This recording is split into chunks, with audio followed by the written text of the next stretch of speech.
बिजनौर में एक पति का जालिम चेहरा सामने आया। साली से शादी करने के लिए ये शख्स अपनी पत्नी की हत्या कर देता है। घटना को हादसा दिखाने के लिए पत्नी को कार से कुचलवा दिया। खुलासा हुआ तो लोगों के पैरों तले जमीन खिसक गई। रिपोर्ट देखिए।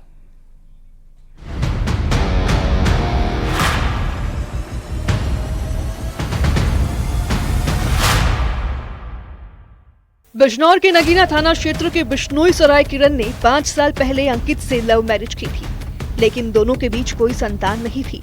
इस बीच अंकित का दिल अपनी साली पर आ गया और उसने पत्नी को ही रास्ते से हटाने की साजिश रच दी। अंकित का दोस्त कार चलाता था और अंकित ने उसी कार से अपनी पत्नी को कुचलवा दिया। किरण की मौत हुई तो लोगों को शक हुआ कि दाल में कुछ काला है। पुलिस ने जाँच की तो सीसीटीवी फुटेज के जरिए घटना का खुलासा हो गया। योजनात्मक कार्रवाई से तथ्य प्रकाश में आया कि मुकदमावादी अंकित कुमार की शादी 5 वर्ष पूर्व हुई थी और उसके कोई संतान नहीं थी। इस कारण वो अपनी पत्नी से खिन्न रहा करता था और अपने रिश्ते की किसी अन्य महिला से वो शादी करना चाहता था। इसीलिए उसने अपने साथी सचिन, जो इको वाहन का चालक था, उसके साथ मिलकर षड्यंत्र करते हुए अपनी पत्नी की हत्याकारित कराया था उसने। हादसे को हत्या बताकर घर वालों ने दोबारा जांच की मांग की, जिसके बाद पुलिस ने सच्चाई का पता लगाना शुरू कर दिया तो दूध का दूध पानी का पानी हो गया। आरोपी पति अंकित और उसके दोस्त सचिन को पुलिस ने गिरफ्तार कर जेल भेज दिया है। तो वहीं घटना वाले दिन 8 मार्च को अंकित ने सचिन को तय समय पर पेट्रोल पंप के पास बुलाया। खुद किरण को बाइक से लेकर घर से निकला और पेट्रोल पंप के पास पहुँचते ही किरण से बोला, तुम यहीं रुको, मैं पेट्रोल भरवा कर पीछे से आता हूँ। जैसे ही अंकित दूर हटा, पीछे से सचिन तेज रफ्तार में कार लेकर आया और किरण को टक्कर मार दी।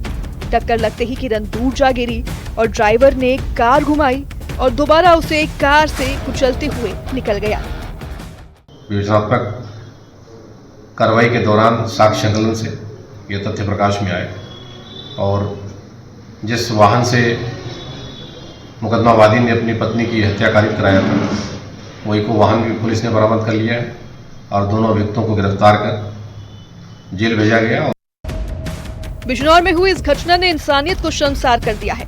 जिस पति पर भरोसा करते हुए किरण ने 5 साल पहले लव मैरिज की, वही धोखेबाज निकला।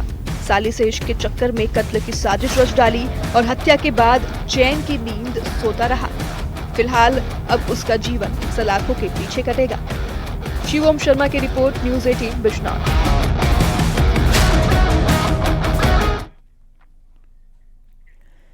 हरदोई में गुजारा भत्ता का केस जीतने पर पति ने पत्नी की हत्या कर दी और आरोपी ने 2 बेटों के साथ मिलकर महिला का गला दबाया और खुद ही पुलिस वालों को सूचना दी, लेकिन घटना को बीमारी का रूप देने की कोशिश की गई है।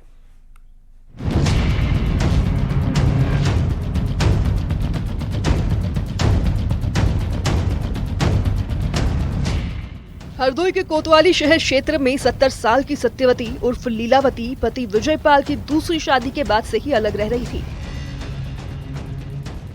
उनके घर के पास में ही विजयपाल अपने 2 बेटों के साथ रह रहा था।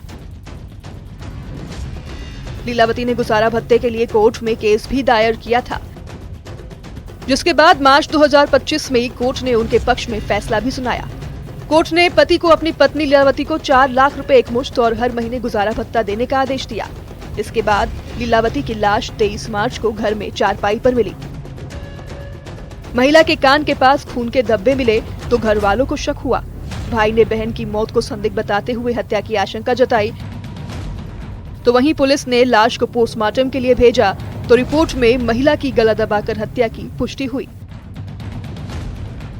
थाना कोतवाली शहर पर सूचना प्राप्त हुई कि रद्देपुरवा की रहने वाली महिला, जिनका नाम लीलावती उर्फ सत्यवती, उम्र 72 वर्ष, इनकी अपने घर में मृत्यु हो गई है।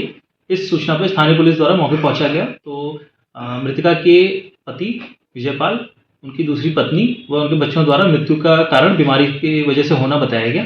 पुलिस द्वारा घटना संदिग्ध प्रतीत होने पर शव को कब्जे में लेकर पंचायतनामा की कार्रवाई की गई। शव को पोस्टमार्टम के लिए भेजा गया। पोस्टमार्टम में मृत्यु का कारण गला दबाकर होना पाया गया।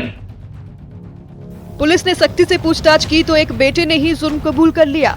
पुलिस को बताया कि 22 मार्च की रात को उसने पिता और भाई के साथ अपनी मां की गला दबाकर हत्या कर दी थी। बेटे ने बताया कि उसने पिता के कहने पर ही ये सब किया था। मां के केस जीतने पर वह बहुत गुस्से में थे। कहते थे मेरा 4 लाख का नुकसान हो रहा है, हर महीने कौन उसे रुपए देगा। तो वहीं पुलिस ने कुलदीप को गिरफ्तार कर लिया है और 4 लोगों के खिलाफ केस दर्ज कर पति समेत अन्य आरोपियों की तलाश की जा रही है। इसमें एक अभियुक्त जिसका नाम कुलदीप पुत्र विजयपाल है, इसको गिरफ्तार किया गया। पूछताछ में यह तथ्य प्रकाश में आया कि मृतका का अपने पति विजयपाल के साथ जीविकोपार्जन को लेकर के माननीय न्यायालय में वाद योजित था, जिसका फैसला इसी महीने मार्च में आया था। मृतका के पति विजयपाल की दूसरी पत्नी व उसके बच्चों को यह फैसला मंजूर न होने पर उक्त लोगों द्वारा यह घटना कारित की गई। पुलिस द्वारा अन्य अभियुक्तों की गिरफ्तारी के प्रयास किए जा रहे हैं। पैसे का लालच कैसे खूनी रूप ले सकता है, उसका जीता जागता उदाहरण हरदोई में हुई ये घटना है। पति ने ही आवेश में आकर न सिर्फ अपनी बुजुर्ग पत्नी की हत्या बेटों के साथ मिलकर कर दी, बल्कि रिश्तों और भरोसों का भी कत्ल कर दिया। फिलहाल पुलिस का शिकंजा कस रहा है। जल्द ही सभी आरोपी सलाखों के पीछे होंगे। आशीष मिश्रा की रिपोर्ट, न्यूज़ 18 हरदोई।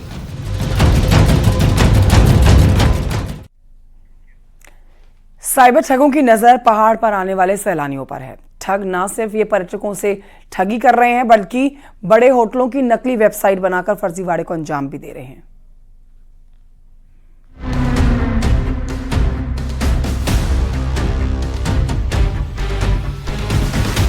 पहाड़ों में पर्यटन सीजन शुरू होते ही साइबर ठग भी एक्टिव हो गए हैं।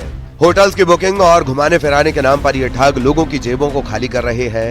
इन ठगों के रडार पर वो लोग होते हैं जो ऑनलाइन होटल, रिजॉर्ट की बुकिंग करते हैं। वहीं नैनीताल के होटल्स में हो रही आए दिन बुकिंग के नाम पर ठगी से होटल कारोबारियों ने कार्रवाई की मांग उठाई है। ये लोग हमारी फेक वेबसाइट, फ्रॉड वेबसाइट्स बना रहे हैं और इनकी वेबसाइट्स में बुकिंग्स जा रही हैं और टूरिस्ट यहाँ पे आके फिर होटल में बहुत परेशानी क्रिएट करता है और उसे लगता है कि पुलिस और होटल वाला दोनों मिले हुए हैं। तो इस पे स्टेप लेने की बहुत आवश्यकता है। इन साइबर ठगों का जाल कुछ ऐसा है कि पुलिस के लिए भी ये चुनौती बने रहते हैं। लेकिन इस बार के पर्यटन सीजन के लिए पुलिस ठगों पर नकेल कसने का दावा कर रही है और बाकायदा इसके लिए तैयारी भी की जा रही है।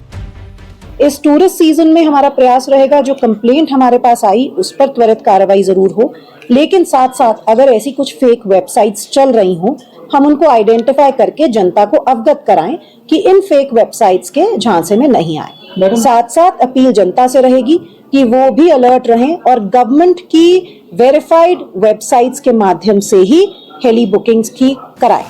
बहरहाल साइबर ठगों से न सिर्फ हम लोग परेशान हैं, बल्कि अधिकारियों को भी इन ठगों ने चूना लगाया है। वहीं पुलिस लोगों से अलर्ट रहने की अपील के साथ साथ वेरीफाइड साइट से ही होटल्स की ऑनलाइन बुकिंग करने की अपील कर रही है। न्यूज़ 18 के लिए नैनीताल से वीरेंद्र बिष्ट की रिपोर्ट। थूककर रोटी बनाने का एक वीडियो फिर से सामने आया। इस बार घटना गाजियाबाद की है, जहां जागरण चल रहा था और उसी दौरान तंदूर की रोटी बनाते वक्त एक शख्स थूकता हुआ नजर आया।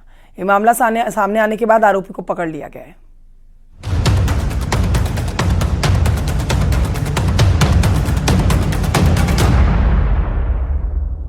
खाने में थूकने वाली घिनौनी हरकत एक बार फिर सामने आई है। गाजियाबाद के टोला मोड़ थाना क्षेत्र का ये मामला है, जहां तंदूर की रोटी बनाने वाला कारीगर थूकता हुआ पाया गया है।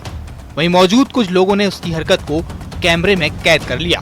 भोपुरा गगन बिहार की ये घटना है, जहां जागरण चल रहा था। इसी दौरान कारीगर रोटी को तंदूर में डालने से पहले एक नहीं कई बार थूकता हुआ दिखा। इसके बाद जैसे ही वहां पर लोगों को इसकी भनक लगी, आक्रोश बढ़ने लगा। जागरण के आयोजकों ने पुलिस को फोन किया। सूचना मिलने के बाद पुलिस मौके पर पहुंच गई। बाद में आरोपी साबिज को वहां से अपने साथ पकड़कर ले गई। वहां मौजूद लोग पुलिस से कड़ी कार्रवाई की मांग करने लगे।